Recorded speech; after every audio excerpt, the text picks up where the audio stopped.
رب اشرح لي صدري ويسر لي امري واحلل عقدة من لساني يفقهوا قولي.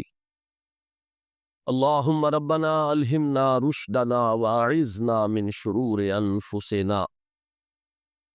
اللهم ارحمنا بالقرآن العظيم. اللهم اجعله لنا اماما ونورا وهدى ورحمة.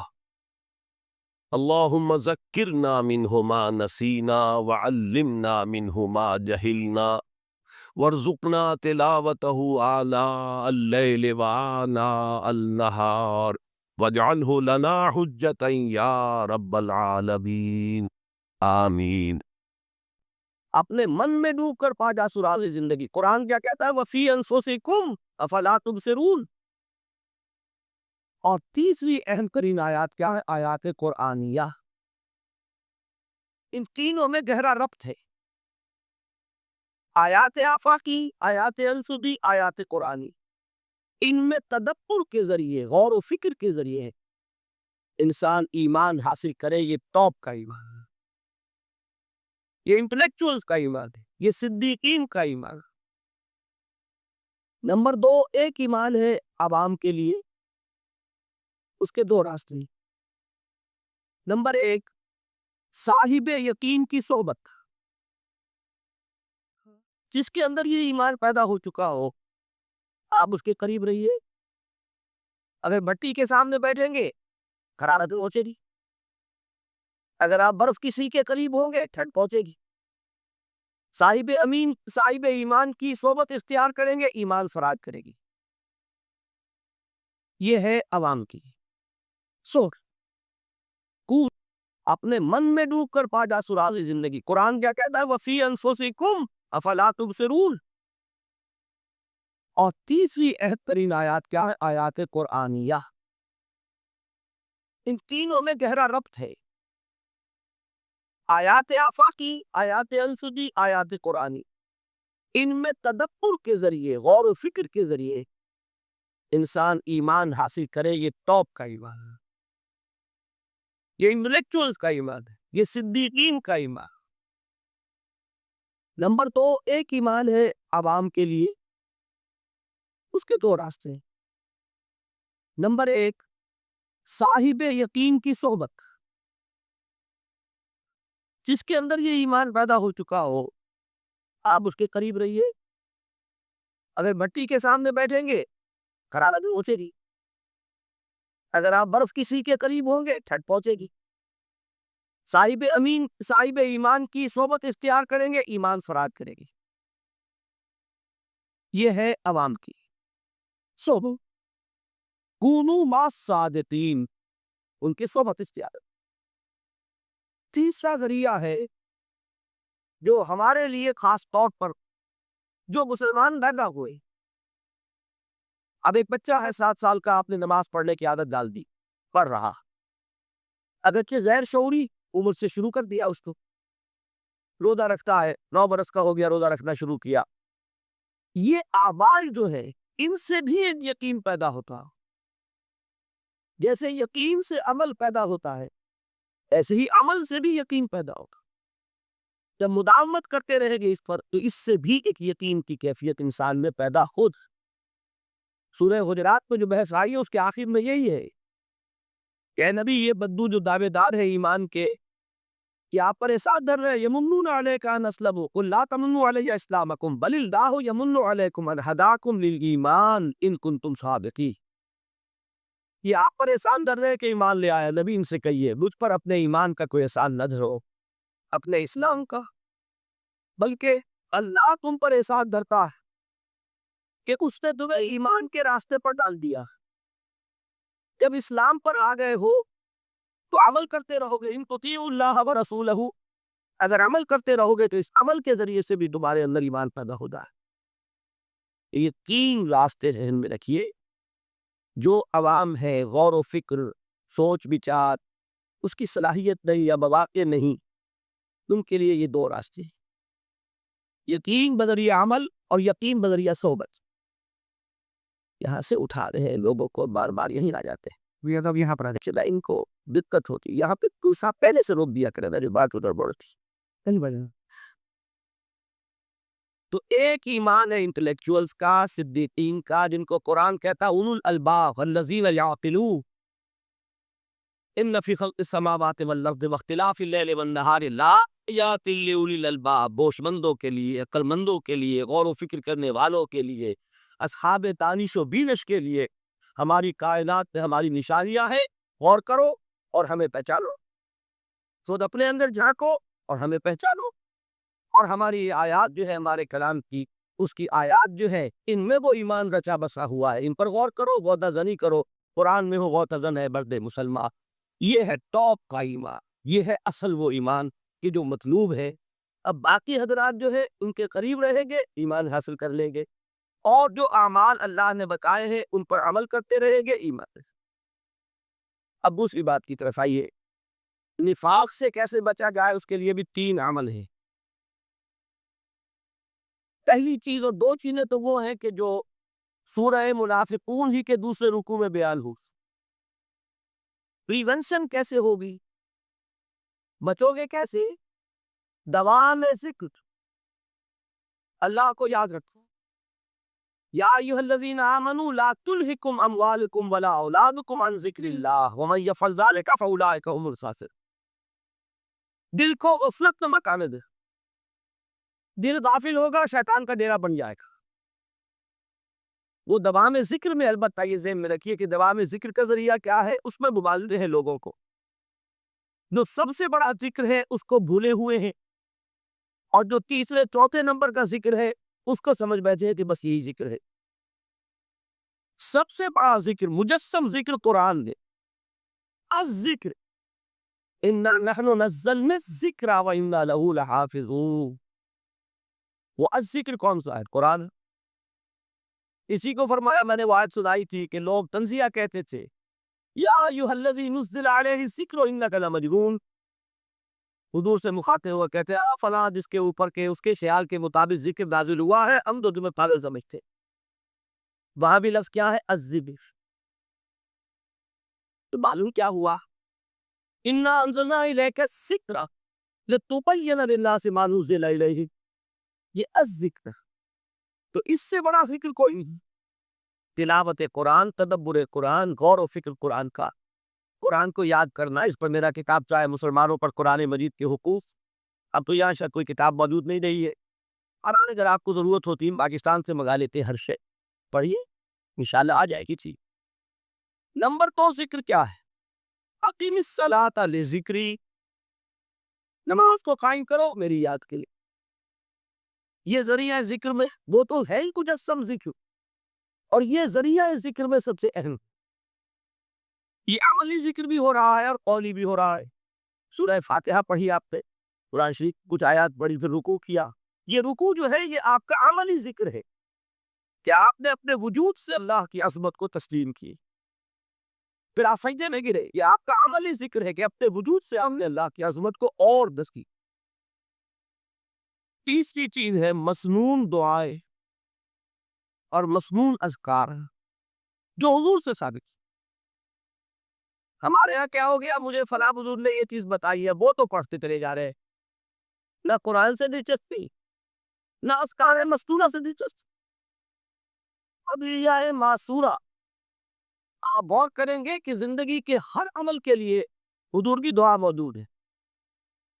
صبح اٹھے دعا ہے، آنکھ کھلتے بیت الخلاء میں داخل ہونے لگے دعا ہے، نکلے دعا ہے، وضو کرنے بیٹھے دعا ہے، فارغ ہوئے دعا ہے، مسجد کے لیے گھر سے نکلے دعا ہے، مسجد میں داخل ہوئے دعا ہے، مسجد میں تو ہے ہی ذکر، نماز ہے، تلاوت ہے، باہر نکلے دعا ہے، گھر میں داخل ہونے لگے پھر دعا ہے، سواری پر سوار ہو رہے ہیں دعا ہے، اتر رہے ہیں دعا ہے، شیشہ دیکھ رہے ہیں دعا ہے، کپڑے پہن رہے ہیں دعا۔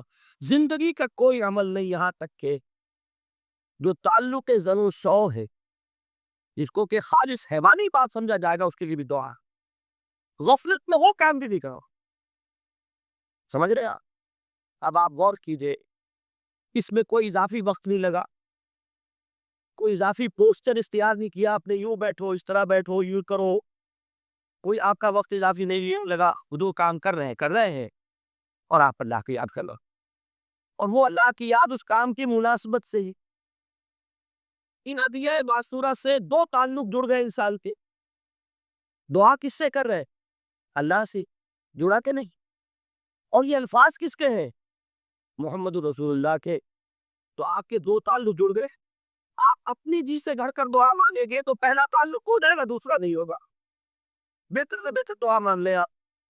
لیکن حضور سے جو معصور اور مسئول الفاظ جب آپ زبان سے نکالتے ہیں تو آپ کا تعلق اللہ سے بھی ہوا بذریعہ دعا، اور وہ الفاظ چونکہ حضور کے ہیں صلی اللہ علیہ وسلم تو حضور کے ساتھ وہ۔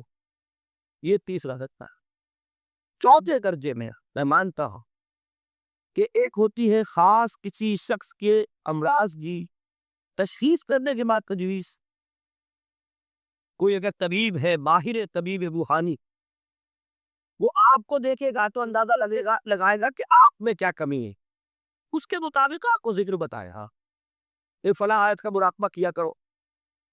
کسی میں بزدلی ہوتی ہے، کسی میں مال کی محبت زیادہ ہوتی ہے، کسی میں توکل کی کمی ہے، کسی میں شہرت کی خواہش ہے، نمایاں ہونے کا جذبہ ہے، کسی میں تکبر ہے۔ سب کا ایک سا برس تو نہیں ہوتا۔ تو یہ در حقیقت اندھے کی لاٹھی سے نہیں چلنے والی بات ہے۔ یہ تو ماہر کی کا کام ہے کہ وہ تجویز کرے کہ تمہارے لیے خاص طور پر ذکر نہیں۔ در حقیقت ہمارے جو یہ سلسلے تھے سلوک کے، یہ بڑے ماہر ہوتے تھے، یہ لوگ بڑے ماہر بات۔ یہ نفسات جو علم نفسیات ہے اس کے ہمارے صوفیاء سے بڑھ کر کبھی کوئی عالم گزرا نہیں دنیا۔ فرائیڈ کیا ہے اور ایڈلر کیا ہے اور یونگ کیا ہے، بچے ہیں۔ ہمارے صوفیاء کرام نے جس طرح انسان کی نفسیات کو سمجھا اور وہ ان کی مناسبت سے تجویز کر دی، لیکن اس کو رکھا جائے گا چوتھے نمبر۔ جیسے مولانا احمد علی صاحب فرمایا کرتے بھائی اس آیت کا مراقبہ کیا تھا۔ مراقبہ کیا مانی؟ ابھی لوگ ان الفاظ کو بھی ہم نے خام خواہ کچھ خاص ایک شکل دے دی۔ مراقبہ کیا؟ توجہ کرنا، دھیان کرنا، خاص اس آیت کے اوپر، اس کے معانی پر اپنے ذہن کو جمانا۔ وہ کیوں ہے؟ کہ آپ کے اندر جو کمی ہے اس کی تلافی اس سے۔ لیکن یہ کہا آئے گا چوتھے نمبر، سمجھ گئی؟ جو نفاق سے بچنے کا ذریعہ، پریونشن کیا ہے نفاق سے؟ دوام ذکر۔ نہ تمہیں تمہاری اولاد، نہ تمہارے اموال، نہ تمہاری تجارت، نہ کاروبار اللہ کے ذکر سے غافل نہ کر سکے۔ پنجابی میں کہتے ہیں کہ ہتھ کارول اور دل یار۔ کام کر رہے ہیں آپ، لیکن یہ کہ دل اللہ کے ساتھ لگا، زبان تر ہے اللہ کی یاد سے۔ جو قرآن یاد ہے، گاڑی میں آپ بیٹھے جا رہے ہیں، 2 گھنٹے آپ کو کار میں لگانے ہیں، قرآن پڑھتے جائیے، اس سے بڑا ذکر ہی کوئی نہیں۔ یہ ہے پریونشن۔ اب اگر مرض ہو جائے تو کیا؟ اس کے لیے 2 چیزیں ضروری۔ ایک دیکھیے عجیب ہے، یہ نفاق کا علاج انفاق سے، صرف ایک الف لگا رہا۔ انفاق کے معنی اور ہے، یہ بنا ہے کہ اس سے نفقت الدراہم، پیسے ختم ہو گئے، مک گئے۔ کیا؟ نفق الفرس، گھوڑا مر گیا۔ تو مال کو کھپانا، لگانا اللہ کی راہ میں، اگر دل میں نفاق کی کوئی آلائش آئی ہے تو اس کا ازالہ ہوگا انفاق فی سبیل اللہ۔ مال اللہ کی راہ میں کیجئے، صدقہ کیجئے، خیرات کیجئے، دیجئے، اللہ کے دین میں لگائیے۔ جتنے لگائیں گے نفاق تو، اس لیے کہ اصل سبب نفاق کا ہے ہی حب دنیا، دنیا کی محبت۔ لہذا اس کا ازالہ ہوگا جو سب سے محبوب سے ہے، مال۔ انہو لحب الخیر لشدید، مال محبوب ترین ہے کہ نہیں؟ لہذا اس کو اللہ کی راہ میں لگائیں گے تو وہ نفاق دھل جائے۔ اور ایک اور چیز ہے جو بہت اہم ہے، بہت ہی شعوری طور پر اس کا اہتمام کیجیے۔ جس وقت دین کے کسی فرض کی انسان وہ سمجھ آتا، اس کا شعور پیدا ہو جائے، پھر ڈیلے نہ ہو، ذرا سا ڈیلے جو ہے اس پر عمل کرنے میں، یہ در حقیقت نفاق کو جڑ پکڑنے کا موقع دینا ہے۔ Immediate action. ایک بات سمجھ میں آ گئی؟ فوراً عمل۔ اس میں شیطان کیا کرتا ہے؟ ذرا ٹھہر جاؤ، ابھی دیکھو یہ فرض ہے، یہ ذمہ داریاں ہیں، یہ کرنا ہے، اور پھر لگا دینا اپنے آپ کو۔ بہت سے لوگ کہتے ہیں بس یہ ریٹائرمنٹ کے بعد تو سارا میں دین کے لیے وقت کر دوں گا۔ اول تو خدا کے بندے تمہارے اندر رہ کیا جائے گا ریٹائرمنٹ کے بعد؟ سارا تو کھپ چکو گے، رہ کیا؟ دوسرے یہ بھی جان لیجئے کہ کار دنیا کسے تمام نہ کر، ریٹائرمنٹ کے بعد کون فارغ ہو جاتا؟ بیٹوں بیٹیوں سے فارغ ہوئے تو پوتے پوتیاں موجود ہیں، نواسے نواسیاں موجود ہیں، کبھی بھی وہ بوجھ ختم نہیں ہوتا زندگی کا۔ وہ تو یہ کہ آج بات سمجھ میں آئی ہے تو آج عمل ہونا چاہیے۔ قرآن مجید میں سورہ انعام میں بڑی شدید وعید آئی ہے، الفاظ ہے یہ وَنُقَلِّبُ أَفْئِدَتَهُمْ وَأَبْصَارَهُمْ كَمَا لَمْ يُؤْمِنُوا بِهِ أَوَّلَ مَرَّةٍ۔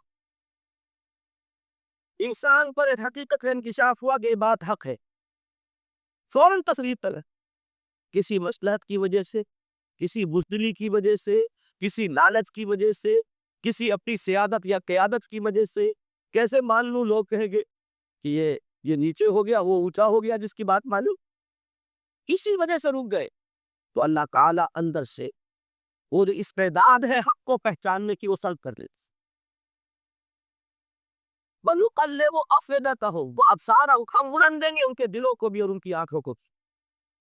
کیوں؟ كَمَا لَمْ يُؤْمِنُوا بِهِ أَوَّلَ مَرَّةٍ، اس لیے کہ وہ پہلی مرتبہ جب انکشاف حق ہوا ہے وہ ایمان لے رہا۔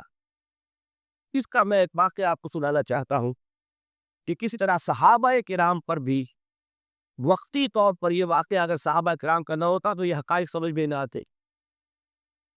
غزوہ تبوک کے موقع پر یہ میں جملہ انکمپلیٹ رہ لیا، 100 سے ایمان کا حملہ ہو جاتا تھا، نفاق کا نہیں معاذ اللہ، لیکن ضعف ایمانی کی حدی منتر شروع ہو جاتی ہے نا نفاق، جہاں جھوٹ بولنا شروع کیا نفاق، جھوٹی قسمیں کھانی شروع کی سیکنڈ سٹیج، اور جہاں مومنین صادقین سے بغض اور عداوت پیدا ہو گیا وہ تھرڈ سٹیج۔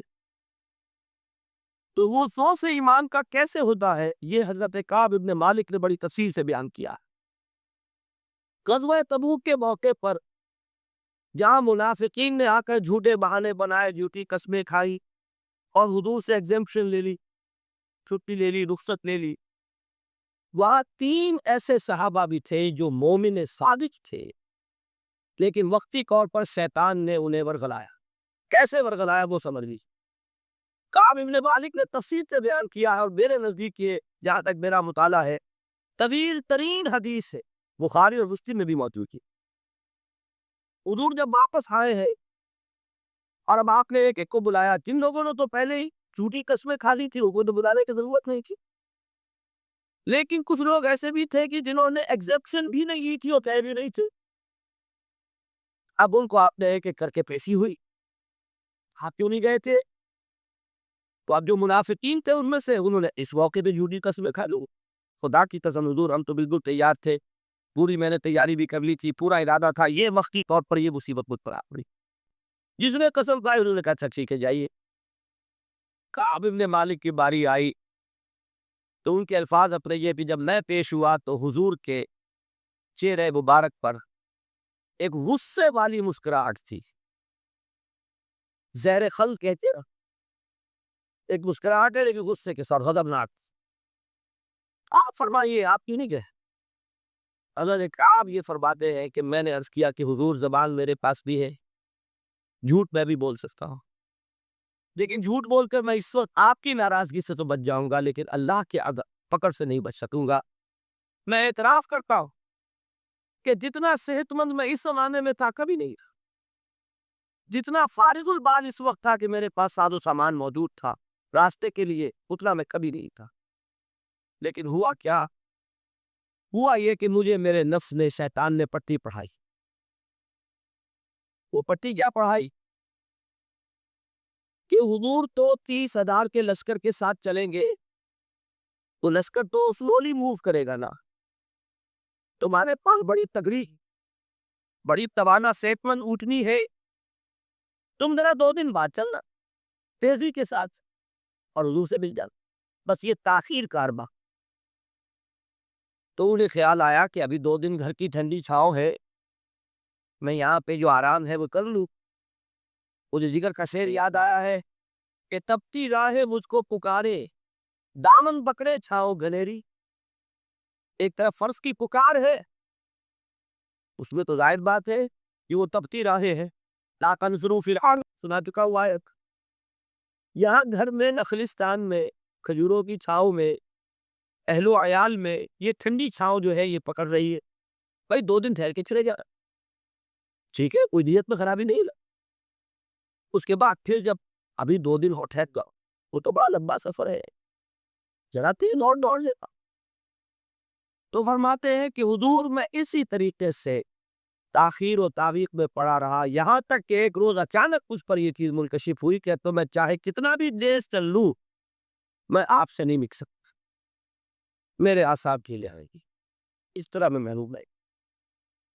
حضور نے بائیکاٹ کا حکم دیا صحابہ کو. 3 صحابہ تھے ایسے، 2 اور تھے جنہوں نے اسی طریقے سے اعتراف کیا.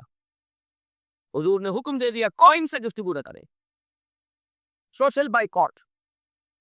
بڑی سخت سزا تھی جو دی گئی ہے، اس کی بڑی تفاصیل ہے. اللہ تعالیٰ شوق دے تو وہ حدیث پوری پڑھی ہے میں نے کو 2 جمعوں میں ایک مرتبہ صرف اسی ایک حدیث کو بیان کیا تھا. شاید کئی کیسے 100 میرے ہاں، ہمارے نمبر کوئی مجھے یاد نہیں ہے، لیکن یہ بڑی عجیب حدیث ہے. لیکن اس میں جو اصل سبق ہے وہ کیا ہے؟ اس طریقے سے شیطان لے تو لال تاخیر تعویت، ابھی کیا جلدی ہے، ذرا اس کام سے فارغ ہو لو، ذرا پھر تراسی کر لینا، ذرا زیادہ زور سے کام کر لینا.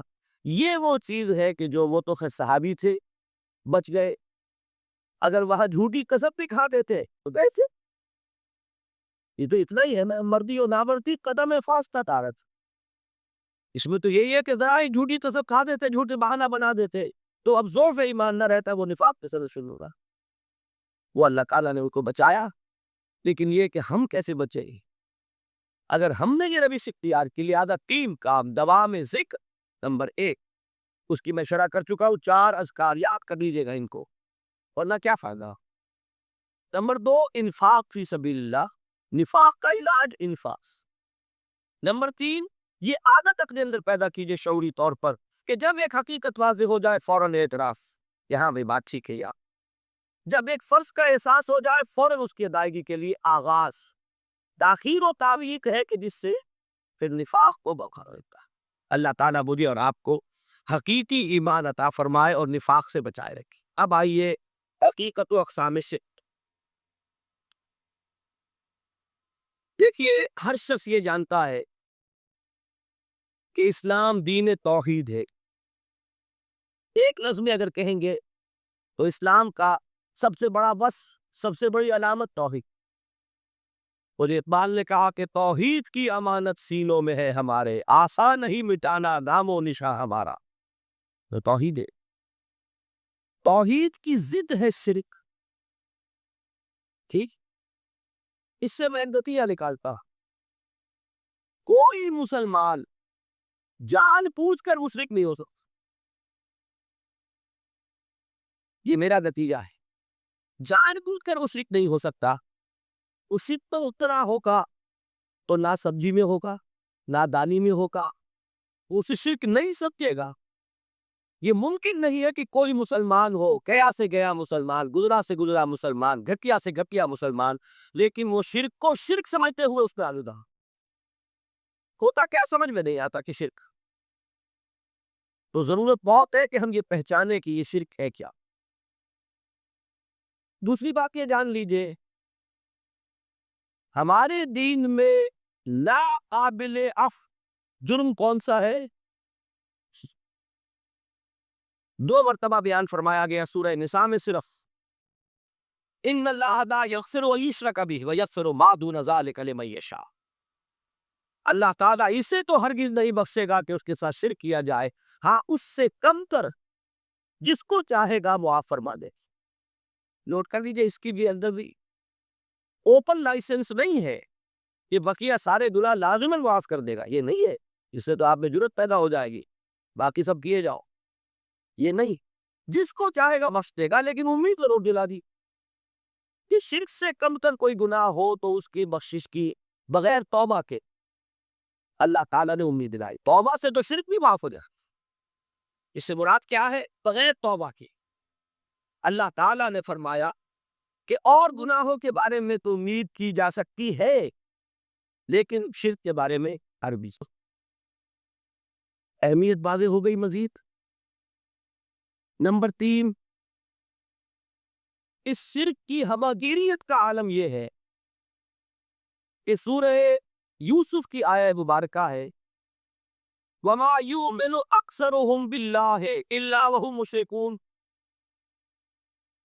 انسانوں کی اکثریت کا حال یہ ہے کہ وہ اللہ پر ایمان نہیں رکھتے مگر کسی نہ کسی قسم کے شرک کے ساتھ۔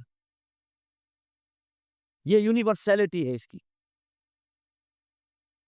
کہ اللہ تو بھی مان رہے ہیں لیکن کسی نوع کا شرک جو ہے وہ بھی لگا رکھا ہے۔ وَمَا يُؤْمِنُ أَكْثَرُهُمْ بِاللَّهِ، یہ انسانوں کی اکثریت کا حال یہ ہے کہ وہ ایمان نہیں رکھتے اللہ پر الا وهم مشرکون، مگر یہ جو کوئی نہ کوئی شرک بھی کرتے ہیں۔ چوتھی بات یہ سمجھیے کہ شرک ہر دور میں بھیس بدل کر آتا۔ یہ ضروری نہیں ہے کہ شرک کی جو قسمیں آج سے 200 برس پہلے تھی صرف وہی آج بھی رہے۔ ہو سکتا ہے کہ بالکل نئی شکلیں اس شرک نے اختیار کی۔ اس سے کیا نتیجہ نکلا کہ اگر اجتہادی بصیرت نہیں ہوگی تو ہو سکتا ہے کہ ایک شخص جو ہمارے سابق علماء نے لکھ دیا یہ چیز شرک، یہ چیز شرک، یہ چیز شرک، یہ چیز شرک، آج سے 500 برس پہلے کا انسان بڑے سے بڑا عالم دین اپنے زمانے کے شرک کو پہچان کر تو لکھ سکتا ہے، اس سے تو آپ بچ رہے ہیں۔ امام ابن تیمیہ نے اس کو شرک قرار دیا، اس کو شرک قرار دیا، اس کو شرک قرار دیا، کوئی شخص ہے جو اس سے تو بچ گیا۔ امام صاحب کی دی ہوئی بصیرت سے اس میں ان جو اقسام ہے شرک کی ان کو پہچان لیا، لیکن یہ عین ممکن ہے کہ آج کے شرک کو وہ نہ پہچان رہا ہو، اپنی جگہ وہ سمجھ رہا ہو ہم نے آپ کو بہت بڑا موحد، جبکہ اس طور کا جو شرک ہے اس سے ملوث۔ اس کو میں نے کہا ہے کہ شرک کے بارے میں بڑی اجتہادی بصیرت کی ضرورت ہے۔ فارسی کا ایک شعر ہے، بڑا پیارا شعر ہے، بہر رنگے کے تاہی جامہ می پوش من انداز قدت رامی شناس۔ اپنے محبوب سے کہہ رہا ہے شاعر کہ تم جس طرح کا چاہو لبادہ اوڑھ لو، میں تمہیں تمہارے قد سے پہچان لوں گا۔ کتنا ہی چھپا لو اپنے آپ کو، کیسے ہی لباس بدل لو، بہر رنگے کے ساہی جامہ می پوش من انداز قدت رامی شناس، میں تمہارے قد سے تمہیں پہچان۔ یہ اگر بصیرت نہ ہو کہ شرک کو اس کے قد سے پہچان سکے گا، اس کے لیے ضرورت ہے اصولوں کی۔ دیکھیے جس طرح الجبرا کے اصول ہوتے ہیں، فارمولا ہے، فارمولا ہاتھ میں آ گیا، مسئلے حل کرتے چلے جا رہے ہیں، اب اپلائی کرنے کی دیر ہے فارمولے کی۔ اگر آپ نے صرف گنتی کرنی ہے کسی زمانے کے شرک، وہ تو سمجھ لیے، لیکن وہ بصیرت باقی حاصل نہیں ہوئی، اجتہادی بصیرت، وہ اصول ہاتھ میں نہیں آئے کہ جس سے آپ پہچان سکے، تو ہو سکتا ہے کہ اس طور شرک کو آپ نہ پہچان سکے۔ اس کے لیے ضرورت ہے کہ اصل اصول ہاتھ میں آ جائے تاکہ اصولوں میں اپلائی کریں۔ ایک بات مجھ سے اور سن لیجئے، میرا اپنا یہ تاثر ہے، ہمارے دین میں خیر، بھلائی، نیکی، چاہے وہ نظریے کی ہو، علم کی ہو، عقیدے کی ہو، عمل کی ہو، اخلاق کی ہو، وہ سب کیا ہے؟ وہ توحید ہی کے شجرہ طیبہ کی شاخیں، اور شر، برائی، گمراہی، خیالات کی ہو، نظریات کی ہو، علم کی ہو، عقیدے کی ہو، عمل کی ہو، اخلاق کی ہو، سب کے ڈانڈے شرک کے شجرہ خبیثہ سے بگڑو۔ اس شجرہ خبیثہ کے برگوبار ہے جو بھی برائی ہے، عمل کی یا علم کی، اور اس شجرہ طیبہ کے برگوبار ہے جو بھی خوبی ہے، عمل کی یا، یہ میرا تاثر ہے۔ اور جب تک اس انداز میں وہ آپ کو اندرونی رشتے ظاہر نہیں ہوں گے، آپ پر منکشف نہیں ہوں گے، وہ اجتہادی بصیرت جو ہے پیدا نہیں ہو سکی۔ اب آئیے ایک اور بات، دیکھیے شرک میں اور الحاد میں کیا فرق ہے، یہ بھی ہم نہیں سمجھتے۔ الحاد، مادہ پرستی، وہ کیا ہے؟ ایتھیزم، کسی بھی خدا کا انکار۔ ہمارے آج کے دور کی سب سے بڑی گمراہی ہے۔ شرک کیا ہے؟ خداؤں کو ماننا، یہ کیا ہے؟ تھیزم ہے، لیکن پولیتھیزم ہے۔ توحید کیا ہے؟ مونوتھیزم ہے، ایک خدا کا ماننا۔ لیکن شرک کے اندر ایک اور حقیقت کو پہچان لیجئے، شرک میں ہمیشہ ٹاپ پر ایک خدا کو مانتے ہیں، باقی سارے خدا نیچے ہوتے ہیں، اوپر جا کر وہ توحید ہوگی ہمیشہ۔ کوئی مشرکانہ نظام ایسا نہیں ہے جو ٹاپ پر جا کر توحید نہ بنے۔ دیکھیے ہندو دیویاں دیوتا بے شمار، لیکن مہادیو وہ بھی کیا دو میں؟ مہادیو ہوتے ہیں جو انگریزی میں گاڈز گاڈیسز، لیکن وہ چھوٹے جی سے لکھے جائیں گے، چھوٹے جی سے لکھے جانے والے گاڈز اینڈ گاڈیسز۔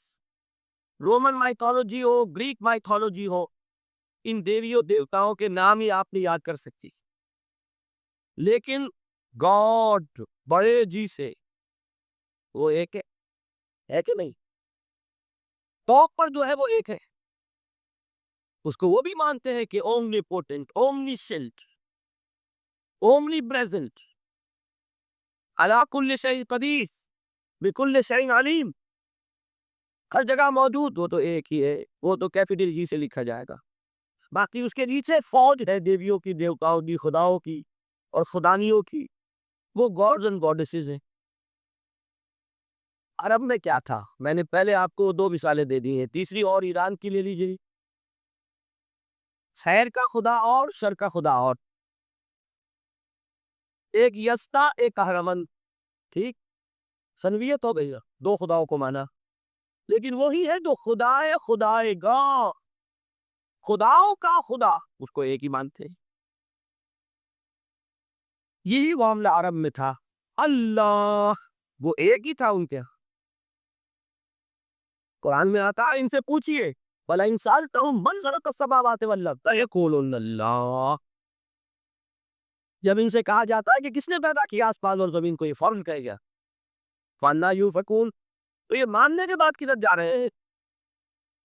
وہ کیا کہتے تھے کہ وہ بڑا اللہ تو ایک ہی، لیکن چھوٹے آلہہ ہے،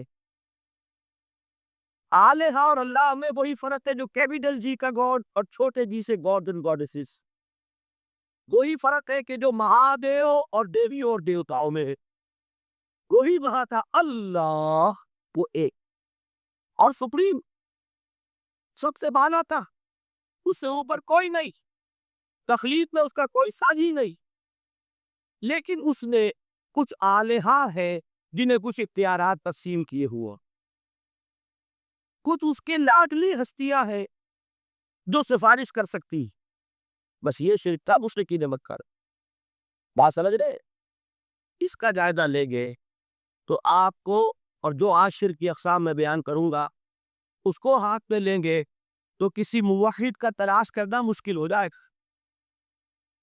ڈھونڈ اب ان کو چراغ رخ زیبا لے کر، آج جن کا نام مسلمان ہے ان کی اکثریت کسی نہ کسی نوع پہ شرک میں مبتلا۔ اب آئیے اقسام شرک۔ اقسام شرک میں بھی وہی کیفیت ہے جو نفاق کے بارے میں میں نے عرض کی تھی کہ ایک تقسیم یہ ہے جو علماء نے کی ہے، ایک ہے عقیدے کا نفاق، ایک ہے عمل کا نفاق، اسی طرح ایک ہے عقیدے کا شرک، ایک ہے عمل، عقیدے میں نہیں عمل میں۔ ایک تقسیم آپ نے سنی ہوگی شرک جلی، شرک خفی، ایک ہے ننگا شرک، کھلم کھلا شرک، ایک ہے چھپا ہوا شرک جو نظر نہیں آتا۔ لیکن ایک مغالطہ اپنے دل سے نکال دیجئے، بعض لوگ شرک خفی کو شرک نہیں سمجھتے، یہ بہت بڑی غلطی ہے۔ اگر وہ شرک نہ ہوتا تو حضور اسے شرک نہ کہتے، کوئی اور لفظ، عربی زبان کا دامن جو ہے محدود نہیں ہے، پھر اس کے لیے کوئی اور لفظ اختیار فرمایا جاتا ہے، وہ شرک، لیکن ایک شرک ہے جلی جو نمایاں ہے، نظر آ رہا، ایک ہے شرک خفی جو نظر نہیں آ رہا، اور وہ کتنا خفی ہو سکتا ہے اس کی ایک مثال دی حضور نے۔ شرک خفی اتنا خفی ہو سکتا ہے، ذرا مبالغہ دیکھیے جو حضور نے بات کو سمجھانے کے لیے مثال میں جو مبالغہ اختیار فرمایا، ایک سیاہ اندھیری رات میں ایک سیاہ پتھر پر ایک سیاہ چیوٹی کو ریلتے ہوئے دیکھنا جتنا مشکل ہے اتنا ہی شرک خفی کا پہچاننا مشکل ہے. بتائیے. آپ نے فرمایا انا افصح العرب، میں عرب کا فصیح ترین انسان ہوں. اس سے آگے کوئی مثال دی جا سکتی؟ اندھیری رات تاریک رات، پتھر سیاہ چیوٹی سیاہ، کون دیکھ سکتا؟ جتنا اس کو دیکھنا ناممکن ہے اتنا ہی شرک خفی کا پہچاننا مشکل ہے. گویا کہ اس سے تو اللہ ہی بچائے گا تو انسان بچے گا. ایک آخری بات تمہیداً اور عرض کر دوں، پھر میں چلوں گا اقسام پر. میری جو باتیں آپ کے سامنے آئی اس سے ایک منطقی نتیجہ نکلتا ہے. تو اس شخص اگر حقیقتاً شرک سے بچ جائے، واقعتاً شرک سے بچ جائے، ہر قسم سے بچ جائے، اس سے بھی اوپر کوئی انسان ہوگا. گویا کہ یہ آخری منزل، یا یوں کہیے کہ جس شخص کے بارے میں اللہ تعالیٰ یہ مان لے کہ میرا یہ بندہ شرک سے بری ہے، اس سے بڑی سند کوئی ہے؟ دی ہائیسٹ ٹیسٹیمونی، سب سے بڑی سند، سب سے بڑی تعریف جو بندے کی ہو سکتی ہے وہ کیا ہے؟ یہ